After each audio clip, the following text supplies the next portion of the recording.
യാത്രാസ് കിച്ചൻ്റെ പുതിയ വീഡിയോയിലേക്ക് എല്ലാവർക്കും സ്വാഗതം. ഇന്ന് നമുക്ക് സ്പെഷ്യലായിട്ടുള്ളൊരു സാമ്പാർ റെസിപ്പി നോക്കിയാലോ? അടിപൊളി ടേസ്റ്റാണ്. ഉണ്ടാക്കി നോക്കിയിട്ടില്ലെങ്കിൽ തീർച്ചയായിട്ടും ഇതൊന്ന് ട്രൈ ചെയ്ത് നോക്കിക്കോളൂ. എൻ്റെ ലൈഫിൽ ഞാൻ കഴിച്ചിട്ടുള്ളതിൽ എനിക്ക് ഒരുപാട് ഇഷ്ടം തോന്നിയിട്ടുള്ളൊരു റെസിപ്പി കൂടിയാണ് കേട്ടോ. എന്നാൽ പിന്നെ വൈകണ്ട, ഉണ്ടാക്കി നോക്കാം. നമ്മളിവിടെ അരക്കപ്പ് തുവരപ്പരിപ്പാണ് എടുത്തിരിക്കുന്നത്. കുതിർത്തെടുത്തിരിക്കുന്ന തുവരപ്പരിപ്പാണ് കേട്ടോ. ഇല്ലെങ്കിൽ പോലും കുഴപ്പമില്ല, പെട്ടെന്ന് തന്നെ വെന്ത് കിട്ടും.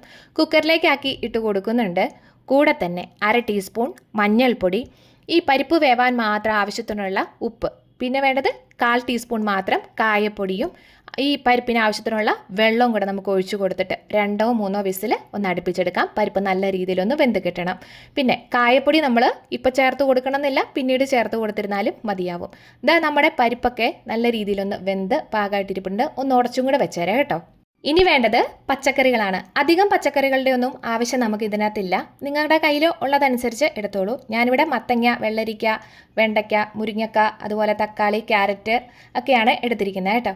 ഇനിയിപ്പോൾ ഒരു കുക്കറിലേക്ക് കുറച്ച് മാത്രം വെളിച്ചെണ്ണ ഒഴിച്ചു കൊടുത്ത് അതിലേക്ക് കടുകിട്ടൊന്ന് പൊട്ടിക്കുന്നുണ്ട്. കൂടെ തന്നെ വറ്റൽമുളകും കറിവേപ്പിലയും കൂടെ ഇട്ട് കൊടുക്കുക കേട്ടോ. വറ്റൽമുളക് നടുകനെ ഒന്ന് കീറിയിട്ടിട്ട് കൊടുത്തിരുന്നാലും കുഴപ്പമൊന്നുമില്ല. ഞാൻ വെറുതെ അങ്ങനെ ഇട്ട് കൊടുത്തേ ഉള്ളൂ. ഒന്ന് പച്ചമണം ഒന്ന് മാറ്റിയെടുക്കുന്നുണ്ട്. അതിൻ്റെ കൂടെ ഇനി വേണ്ടത് മുളക് പൊടിയാണ്. മുളക് പൊടി കാശ്മീരി മുളക് പൊടിയാണ് ഉപയോഗിച്ചിരിക്കുന്നത്. ഇത് ഓപ്ഷനിലാണ്, നിർബന്ധമൊന്നുമില്ല. അപ്പോൾ അതും കൂടി ഇട്ടിട്ട് നമുക്കൊന്ന് മൂപ്പിച്ചെടുക്കാം. അതിൻ്റെ പച്ചമണം ഒന്ന് മാറിക്കോട്ടെ. പിന്നെ നമ്മൾ അരിഞ്ഞു വെച്ചിരിക്കുന്ന കഷ്ണങ്ങളിൽ നിന്ന് മുരിങ്ങക്ക കഷ്ണങ്ങളും വെണ്ടയ്ക്കായും തക്കാളിയും കൂടെ ഇതിലേക്ക് ഇട്ടിട്ട് 2-3 മിനിറ്റ് ആദ്യം നമുക്കൊന്ന് വഴറ്റി കൊടുക്കുന്നുണ്ട്. വെണ്ടയ്ക്കയുടെ ആ ഒരു വഴുവഴുപ്പൊക്കെ ഒന്ന് മാറി കിട്ടാൻ വേണ്ടിയിട്ടാണ് ഇങ്ങനെ ചെയ്യുന്നത്. തക്കാളി ഇപ്പോൾ ചെയ്യണമെന്ന് വലിയ നിർബന്ധമൊന്നുമില്ല. തക്കാളി എല്ലാം കൂടെ പിന്നീട് ഇട്ട് കൊടുത്തിരുന്നാലും മതിയാവും. ഇനി അതെല്ലാം കൂടെ ഒന്ന് വഴന്നു വന്ന സ്ഥിതിക്ക് ബാക്കി നമുക്ക് ഉള്ള പച്ചക്കറികളെല്ലാം കൂടെ ഒന്ന് ഇട്ട് കൊടുക്കാവേ. ഇത്തവണ ഓണത്തിന് ചെയ്യാൻ പറ്റിയ ചെറിയ ചെറിയ റെസിപ്പീസൊക്കെ നമ്മുടെ ചാനലിൽ അപ്ലോഡ് ചെയ്തിട്ടുണ്ട്. കാണാത്തവരുണ്ടെങ്കിൽ ഒന്ന് കണ്ടു നോക്കൂ. വീഡിയോയുടെ ലാസ്റ്റ് ഞാൻ ലിങ്ക് കൊടുത്തേക്കാം കേട്ടോ.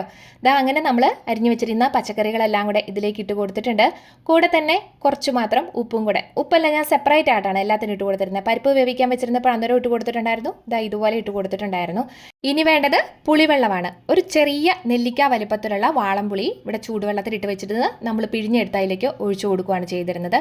ഇനി ആ പച്ചക്കറികൾ അത്രയും നമ്മളൊരു 2-3 മിനിറ്റ് കൂടെ എല്ലാം കൂടെ ഒന്ന് വഴറ്റിയും കൂടെ കൊടുത്തിട്ടാണ് കേട്ടോ പുളിവെള്ളം ഒഴിച്ചു കൊടുത്തിരുന്നത്. അതിലേക്ക് കുറച്ച് മാത്രം വെള്ളം കൂടെ ഒഴിച്ചിട്ട് ഒരു 3-4 വിസിൽ വേണ്ട, 3 മതിയാവും. അതും കൂടെ ഒന്ന് റെഡിയാക്കി എടുക്കുന്നുണ്ട്. ആ ഒരു സമയം കൊണ്ട് കുറച്ച് ചേരുവകളൊക്കെ തയ്യാറാക്കി എടുക്കണം. ചീൻചട്ടി അടുപ്പത്തോട്ട് വെച്ച് കൊടുത്തിട്ട് 1 ടേബിൾ സ്പൂൺ കടലപ്പരിപ്പും 1/4 ടീസ്പൂൺ മാത്രം ഉലുവയും 1 ടീസ്പൂൺ ഉഴുന്നുപരിപ്പും കൂടെ ചേർത്ത് കൊടുക്കുന്നുണ്ട്. അതൊന്ന് ഇളക്കി കൊടുത്തതിന് ശേഷം 1 ടീസ്പൂൺ പച്ചരിയും 1/2 ടേബിൾ സ്പൂൺ മല്ലി, കൊത്തമല്ലി ഉണ്ടല്ലോ, അതാണ് ചേർത്ത് കൊടുത്തിരിക്കുന്നത്. 1/2 ടീസ്പൂൺ ചെറിയ ജീരകം കൂടെ ചേർത്ത് കൊടുത്തിട്ട് ഒന്ന് വറുത്തെടുക്കാം. ലോ ടു മീഡിയം ഫ്ലെയിമിൽ ഇട്ടിട്ട് വേണം ചെയ്തെടുക്കാനായിട്ട്. ഉഴുന്നുപരിപ്പ് തീർച്ചയായിട്ടും ചേർത്ത് കൊടുക്കണം. എങ്കിലാണ് ആ കറിക്കൊരു സ്വാദും മണമൊക്കെ നമുക്ക് കിട്ടത്തുള്ളൂ. പിന്നെ വേണ്ടത് വറ്റൽമുളക്. അപ്പോൾ ആ കടലപ്പരിപ്പും ഉഴുന്നുപരിപ്പും എല്ലാം കൂടെ ഒന്ന് ചെറുതായിട്ട് മൂത്ത് വരുന്ന സമയത്ത് വേണം വറ്റൽമുളക് ചേർത്ത് കൊടുക്കാൻ. എരിവിനനുസരിച്ച് ചേർത്ത് കൊടുക്കാവുന്നതാണ്. ഞാനിവിടെ വറ്റൽമുളക് അധികം ചേർത്ത് കൊടുത്തിട്ടില്ല. നല്ല എരിവുള്ള മുളകായി 4 ചേർത്തിരുന്നാൽ പോലും കേട്ടോ. അങ്ങനെ മുളകും കൂടെ ഒന്ന് മൂത്ത് വന്ന സമയത്ത് 1/4 കപ്പ് മാത്രം ചെറിയ തേങ്ങ ഇട്ട് കൊടുത്തിട്ട് അതും കൂടെ ഒന്ന് ഡ്രൈ ആക്കി എടുക്കുന്നുണ്ട്. വറുത്തെടുക്കണ്ട, ചെറുതായിട്ട് അതിൻ്റെ പച്ചമണം ഒന്ന് മാറ്റിയെടുത്തിരുന്നാലും മാത്രം മതിയാവും. പിന്നെ വേണ്ടത് കുറച്ച് മാത്രം കറിവേപ്പിലയാണ്. അതും കൂടി ഇട്ട് കൊടുത്തിട്ട് അതിൻ്റെയും കൂടെ ആ ഒരു പച്ചമണം നമുക്കൊന്ന് മാറ്റിയെടുക്കാം.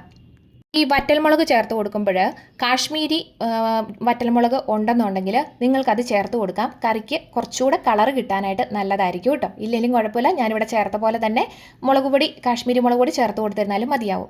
അങ്ങനെ തന്നെ നമ്മുടെ വറവിനുള്ള കാര്യങ്ങളെല്ലാം ഇവിടെ ഒന്ന് തണുത്തൊക്കെ ഇരിപ്പുണ്ട്. ഇപ്പോൾ മിക്സിയുടെ ജാറിലേക്കാക്കി ഇട്ട് കൊടുത്തിട്ടുണ്ടായിരുന്നു. ഇനിയിപ്പോൾ നമുക്ക് വെള്ളം തൊടിക്കാതെ തന്നെ ഒന്ന് നല്ല രീതിയിൽ പൊടിച്ചെടുക്കണം. ഇതാ നമ്മളിവിടെ പൊടിച്ചെടുത്തിട്ടുണ്ട്. ഇനി വേണം കുറച്ച് വെള്ളം ഒഴിച്ചിട്ട് നന്നായിട്ടൊന്ന് അരച്ചെടുക്കാനായിട്ട്. അപ്പോൾ ആദ്യം തന്നെ നമ്മൾ വെള്ളം ഒഴിച്ച് അരച്ചെടുക്കുകയാണെന്നുണ്ടെങ്കിൽ അരവ് നല്ല പാകമായിട്ട് നമുക്ക് കിട്ടണമെന്നില്ല. അതുകൊണ്ടാണ് പൊടിച്ചെടുത്തിട്ട് നമ്മൾ അരവ് തയ്യാറാക്കിയത്. നല്ല വെണ്ണ പോലെ ഒന്ന് അരച്ചിരിപ്പുണ്ട്. ഇനി നമ്മൾ വേവിക്കാൻ വെച്ചിരുന്ന പച്ചക്കറികൾ അത്രയും നന്നായിട്ട് ഇവിടെ ഇരിപ്പുണ്ട്. വെന്തുടഞ്ഞൊന്നും പോകത്തില്ല. കാരണം വെച്ചിട്ടുണ്ടെങ്കിൽ പുളിവെള്ളം ചേർത്തതായതുകൊണ്ട് ഒരുപാട് അങ്ങ് ഉടഞ്ഞൊന്നും പോകില്ല കേട്ടോ. ഇനിയിപ്പോൾ ഉടച്ച് വെച്ചിരിക്കുന്ന പരിപ്പ് നമ്മൾ അതിലേക്ക് ചേർത്ത് കൊടുക്കുന്നുണ്ട്. ഞാൻ പാത്രം ഒന്ന് ചെറുതായിട്ട് മാറിയിട്ടുണ്ടായിരുന്നു കേട്ടോ. കുക്കർ വലിയതായതുകൊണ്ട് എനിക്ക് പാടാണ് അതിൻ്റെ അകത്ത് തയ്യാറാക്കി എടുക്കാനായിട്ട്.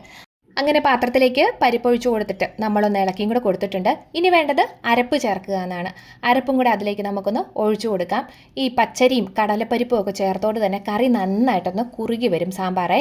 അപ്പോൾ ചെയ്യേണ്ടത് നമുക്ക് കുറച്ച് വെള്ളം ചേർത്ത് കൊടുക്കുക. ഇരുന്ന് കഴിയുമ്പോഴാണെങ്കിലും തണുത്തതിന് ശേഷമാണെങ്കിലും നന്നായിട്ട് കുറുകി വരുന്നുണ്ട്. അപ്പോൾ തിളപ്പിച്ച വെള്ളം ഇതിലേക്ക് ചേർത്ത് കൊടുക്കാനായിട്ട് ശ്രദ്ധിക്കുക കേട്ടോ. ഇനി നല്ല രീതിയിലൊന്ന് തിളപ്പിച്ചെടുക്കാം. 4-5 മിനിറ്റ് ലോ ടു മീഡിയം ഫ്ലെയിമിലിട്ടിട്ട് ചെയ്തെടുത്തിരുന്നാലും മതിയാവും. കറിയെല്ലാം കൂടെ ഒന്ന് യോജിച്ച് കിട്ടാൻ വേണ്ടിയിട്ടാണ്.